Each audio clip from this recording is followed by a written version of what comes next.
এই ২৯ দিনে আমার হ্যাবিটটা কিন্তু অনেকটাই চেঞ্জ হয়ে গেছে। সকালে উঠে আমি এখন ১ গ্লাস জল খাই, তারপরে লেগে পড়ি ওয়ার্কআউটে। তোমরা তো এতদিনে জেনেই গেছো সোমবার মানেই যোগা ডে। সপ্তাহের শুরুটাতেই দারুণ একটা বুস্ট পেয়ে যাই। আর আমার না গরমকালে ফলের মধ্যে তরমুজটা প্রচন্ড ভালো লাগে, আর সকালবেলা কিছু বানাতে ইচ্ছে করছিল না, তাই তরমুজ দিয়েই আজকে আমার ব্রেকফাস্টটা সাঙ্গ করলাম। আচ্ছা, এই গরমকালে কোন ফলটা খেতে তোমার সবচেয়ে বেশি ভালো লাগে অবশ্যই কমেন্ট করে লিখে জানিও। মিড মর্নিং আমি হার্বাল গ্রিন টিটা খাই, তারপরে লাঞ্চে সিম্পল ঘরের খাবার খেয়ে আমি আর দেবদি বেরিয়ে পড়লাম বিজনেসের জন্য কয়েকটা কাজ সারতে।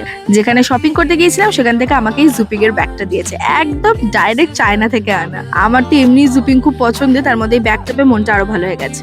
আজ বুঝলাম বড়বাজারের গলিতে ক্যাব পাওয়া আর ভগবানের দর্শন পাওয়া দুটোই সমান। 3টে উবার, 2টো র্যাপিডো ক্যান্সেলের পর বৃষ্টিতে ভিজে ভিজে বাইকে করে বাড়ি এসেই ডিনার করে বসে পড়লাম লাইভ। আই নো 3.5-4 ঘন্টা কন্টিনিউ বসে থেকে লাইভ করাটা ইজ ভেরি ডিফিকাল্ট, শরীরের জন্য ক্ষতিকর, বাট ক্যা করু ও লেডিস মে হু আদত সে মজবুর।